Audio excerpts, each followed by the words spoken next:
পশুর কি কি সমস্যা থাকলে কুরবানি করা যাবে না? পুরুষ জাতের পশু দিয়ে কুরবানি করা উত্তম নাকি মহিলা জাতের পশু দিয়ে কুরবানি করা উত্তম? কুরবানি কি একা করা উত্তম নাকি ভাগা করা উত্তম? সাদা গরু দিয়ে কুরবানি করা উত্তম নাকি কালো গরু দিয়ে? গরু এবং ছাগল কুরবানি করার জন্য কত বছর হতে হবে? আমি যদি কম দামে দুইটা গরু কিনে কুরবানি দিই তাহলে কি সব বেশি পাবো নাকি বেশি দামে একটা গরু কিনে দিলে সব বেশি পাবো? পশুর কি কি সমস্যা থাকলে কুরবানি করা যাবে না? আমি যদি কম দামে দুইটা গরু কিনে কুরবানি দিই তাহলে কি সব বেশি পাবো নাকি বেশি দামে একটা গরু কিনে দিলে সব বেশি পাবো? শুনেছি মোটা গরু ছাগল দিয়ে কুরবানি করলে নাকি সব বেশি হয়। প্রথম প্রশ্নের উত্তর হচ্ছে পশুর কি কি সমস্যা থাকলে কুরবানি করা যাবে না। হাদিসে এসেছে পশুর 4 ধরনের সমস্যা থাকলে তাকে দিয়ে কুরবানি করা যাবে না। একটা প্রথম হচ্ছে যে উপযুক্ত বয়স হতে হবে। কি বয়স হতে হবে? উপযুক্ত বয়স। উপযুক্ত বয়স কোনটা? উটের ক্ষেত্রে 5 বছর হতে হবে, গরুর ক্ষেত্রে কমপক্ষে 2 বছর হতে হবে, ছাগলের ক্ষেত্রে কমপক্ষে 1 বছর হতে হবে। ঠিক আছে, এগুলো হচ্ছে উপযুক্ত বয়স। বয়স হওয়ার পাশাপাশিও 4 ধরনের সমস্যা থাকলে সেই পশু দিয়ে কুরবানি করা যাবে না। হাদিসে এসেছে নবী সাল্লাল্লাহু আলাইহি ওয়াসাল্লাম বলেছেন আরবাউন লা তাজুজু ফিল আদাহি। 4 ধরনের পশু, সেগুলো দিয়ে কুরবানি করা যাবে না। 4 ধরনের পশু দিয়ে কি করা যাবে না? কুরবানি করা যাবে না। একটা হচ্ছে আল আওরাউ আল বাইয়িনু আওয়ারুহা। যেই পশুর চোখে সমস্যা আছে, ওই অন্ধত্ব বা চোখের সমস্যা স্পষ্ট যদি বোঝা যায় তাহলে সেই পশু দিয়ে কুরবানি করা যাবে না।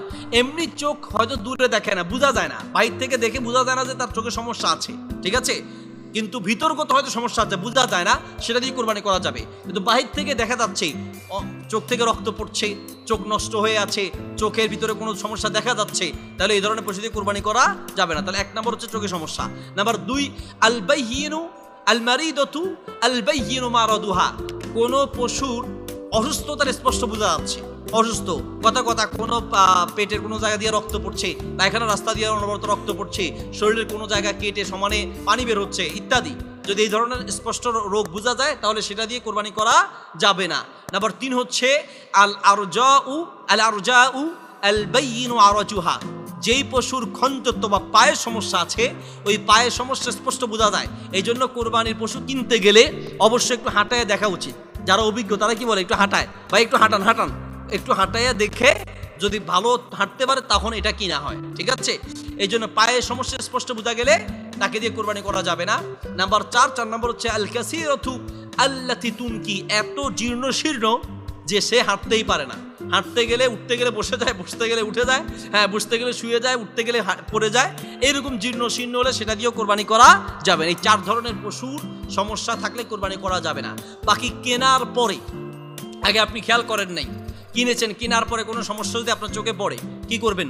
পারলে এটা বিক্রি করে যদি আরেকটা কিনতে পারেন ভালো, আর যদি না পারেন অসুবিধা নাই, সেই পশু দিয়ে কোরবানি করা যাবে। বুঝতে পেরেছি?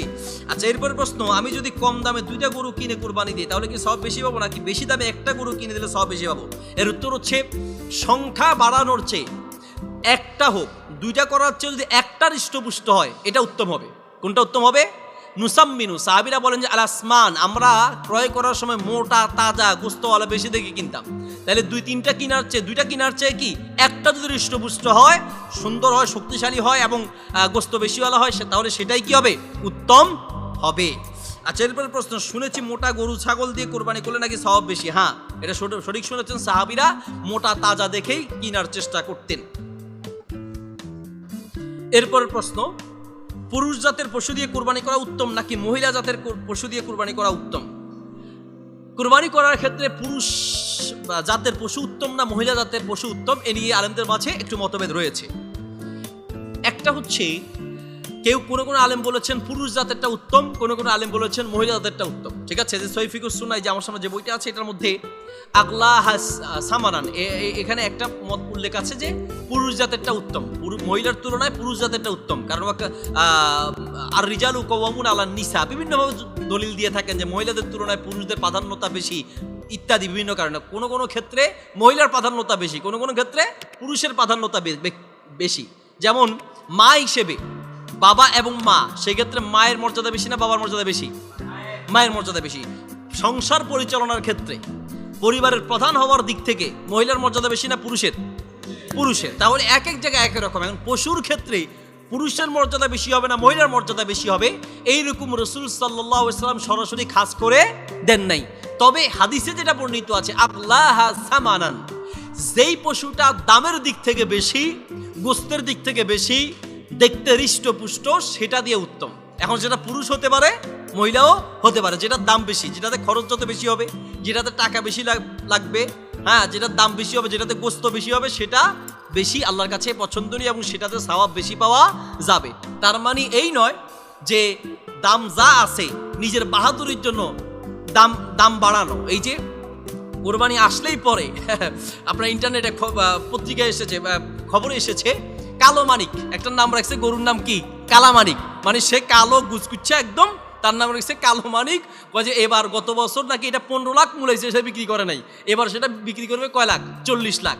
বুঝতে পেরেছি? আবার অনেকে এটা কিনে এই নিয়তে, হ্যাঁ আচ্ছা, এবার একটা গরুর নামে পদ্মা সেতু, আর কি আছে, হ্যাঁ হিরো আলম, গরু একটা নাম আছে হিরো আলম। তাহলে আর কি মানে হচ্ছে এগুলো এমন কিছু আনকমন নাম রাখে, এখন এগুলো দাম হাঁকায়। এটা এক ধরনের যারা কিনে তারাও এটা কিনে ফেসবুকে দেয়, ইন্টারনেটে দেয়, সবচেয়ে আমরাই সেরা, ও কয় গুরু আমারটা সেরা, ওই কয় আমারটা সেরা। এটা এক ধরনের আসলে দুনিয়াবি প্রতিযোগিতা, লৌকিকতা, এগুলো এক ধরনের রিয়া। এগুলো আসলে আল্লাহর জন্য করছে বলে মনে হয় না। সম্মানিত প্রিয় ভাই, বলতে চাচ্ছিলাম যে এইরকম আসলে যেটা উপযুক্ত দামের দৃষ্টিকোণ থেকে, তার গোস্ত, তার স্বাস্থ্য সবগুলো মিলে যদি গোস্ত বেশি হয়, দাম একটু বেশি হয়, দামি হয়, আসলে দাম বেশি হয়, নিজের নাম ফুটানোর জন্য দাম বাড়ানো, বিষয়টা এরকম নয়। বুঝতে পেরেছি? এইরকম পশু হলে সেটা আল্লাহর কাছে বেশি প্রিয়, পুরুষ হোক অথবা মহিলা হোক, অসুবিধা নেই। এরপর প্রশ্ন, কোরবানির ঈদের দিন রোজা রেখে কোরবানির গোস্ত দিয়ে ইফতার করা নাকি সুন্নাত, এটা কি ঠিক? প্রিয় ভাই, আসলে বিষয়টা বোঝা হয়নি, মানে যিনি প্রশ্নটা করেছেন তিনি হয়তো বিষয়টা বুঝতে পারেননি। বিষয়টা হচ্ছে ঈদের দিন রোজা রাখা হারাম। কেউ যদি মনে করে যে ঈদের দিন রোজা রাখা হচ্ছে, তাহলে সে মূলত সওয়াব তো কামাচ্ছে না, বরং তার গুনাহ হবে, কারণ ঈদের দিন পুরো সিয়াম পালন করে রোজা রাখা কি হারাম। তবে এখানে যে মাসালা সেটা হচ্ছে ঈদুল ফিতর তথা রোজার ঈদ বা রমাদানের ঈদের সিস্টেম হচ্ছে বাড়ি থেকে কিছু খেয়ে আসা সুন্নাহ। আসার সময় বাড়ি থেকে খেজুর বা মিষ্টি জাতীয় কিছু বা যে কোনো কিছু খেয়ে আসা হচ্ছে সুন্নাহ। আর কোরবানির ঈদের সুন্নাত হচ্ছে প্রথম খাবারটা কোরবানির গোস্ত দিয়ে খাওয়া, যদি সম্ভব হয়। কিন্তু আমাদের দেশে তো যেই টাইমে ঈদের নামাজ পড়ানো হয় একেবারে অনেক পরে, ঠিক না, অনেক দেরিতে পড়ানো হয়। ঈদের নামাজ উচিত হচ্ছে আগে আগে পড়ানো। সৌদি আরবে আলহামদুলিল্লাহ তারা ফজরের নামাজ পড়ে, জাস্ট শেষ করে, ইশরাক শেষ করে একসাথে ঈদের নামাজ পড়ে বাড়িতে আসে। আর আমাদের দেশে নামাজ মানে ঈদের নামাজ যে টাইমে পড়া হয়, এরপর এটা কোরবানি করে এটা গোস্ত খাইতে খাইতে রেডি করতে করতে 2টা-3টা বাজে, ততক্ষণে মানুষ মারা যাওয়ার অবস্থা, অনেকের কষ্ট বেড়ে যাবে। যদি তারপরে সম্ভব হয় তাহলে ঈদের দিন প্রথম খাবারটা কোরবানির গোস্ত দিয়ে খাওয়াটা হচ্ছে উত্তম সুন্নাহ। কিন্তু এটা রোজা নয়, আবার এটা কি না, রোজা না। এরপর প্রশ্ন, কোরবানি কি একা করা উত্তম নাকি ভাগা করা উত্তম? সাদা গরু দিয়ে কোরবানি করা উত্তম নাকি কালো গরু দিয়ে? কোরবানি একা করা, কোরবানির ক্ষেত্রে হচ্ছে ভাগে দেওয়ার চেয়ে একা করা উত্তম। তৌফিক থাকলে অবশ্যই একা দেওয়া উত্তম। আপনি গরু না পারেন, উট না পারেন, ছাগল একা দেন, একা দেওয়া উত্তম। এরপরে গরুর রঙের দিক থেকে সাদা গরু উত্তম না কালো গরু উত্তম? এখন কালো মানিক তো রাগ হয়ে যাবে, কালো মানিকওয়ালা। সম্মানিত প্রিয় ভাই, গরু বা ছাগল বা অন্য পশুর দিক থেকে উত্তমতার দিক থেকে কালোর তুলনায় সাদা উত্তম। কোনটা উত্তম? সাদা। কালো গরু দিয়ে বা কালো ছাগল দিয়েও কোরবানি করা যাবে, অসুবিধা নেই। তার হয়তো একদিকে দুর্বলতা আছে, কথার কথা রং কালো, কিন্তু আরেকদিকে যদি ভালো থাকে, গোস্ত বেশি হয়, স্বাস্থ্য ভালো হয়, তাহলে ওইটা আরেকদিকে উত্তম। এক একটার একই দৃষ্টিকোণ থেকে, কিন্তু রঙের দিক থেকে উত্তম হচ্ছে কোনটা? সাদাটা। সাদাটাই কি দেখে কিনা উচিত, সাদাটা উত্তম। বা কালোটা, যদি সাদাটা পাওয়া না যায় তাহলে সেই ক্ষেত্রে ধূসর রং, মাটির রং বা কালো রং ইত্যাদি কোরবানি করা যেতে পারে, অসুবিধা নেই। এরপরের প্রশ্ন, গরু এবং ছাগল কুরবানি করার জন্য কত বছর হতে হবে? গরু এবং ছাগল কুরবানি করার ক্ষেত্রে গরুর হতে হবে কমপক্ষে 2 বছর, ছাগলের হতে হবে কমপক্ষে 1 বছর। আপনি যখন গরু বা ছাগল কিনতে যাবেন তখন গরুর মালিককে অথবা ছাগলের মালিক যিনি ছাগল পালেন তাকে জিজ্ঞেস করবেন যে ভাইটার বয়স কত। সে যদি বলে যে 1 বছর হয়েছে, কমপক্ষে 1 বছর হতে হবে ছাগলের ক্ষেত্রে। আর গরুর ক্ষেত্রে কমপক্ষে কয় বছর? 2 বছর। উপযুক্ত বয়স যদি হয়ে যায়, না দাঁতালেও কিনা যায়। দাঁতিয়েছে কিনা এটা জিজ্ঞেস করবেন, দাঁতালে ভালো, মানে দাঁত উঠানো আর কি। হ্যাঁ, দুধের দাঁত পরে আরেকটা দাঁত উঠে, এটা সাধারণ নিয়ম হচ্ছে গরুর 2 বছর হলে এটা দাঁতায়। তো দাঁতানো গরু যদি পাওয়া যায় বা দাঁতানো ছাগল পাওয়া যায় তাহলে অবশ্যই সেটা ভালো হবে, সকল মতভেদ থেকে বেঁচে গেলেন। ঠিক আছে, দাঁতের একটা ব্যাপার, দাঁত দেখার একটা ব্যাপার আছে, কারণ অভিজ্ঞ ব্যক্তি যারা তারা দাঁত দেখেই বয়স বলতে পারে দাঁতানোর উপরে ভিত্তি করে। তো এইসব দৃষ্টিকোণ থেকে যদি গরু 2 বছর বয়স হয়ে যায় আর ছাগল যদি 1 বছর হয়ে যায়, না দাঁতালেও সেটা দিয়ে কি করা যায়, কোরবানি করা যাবে।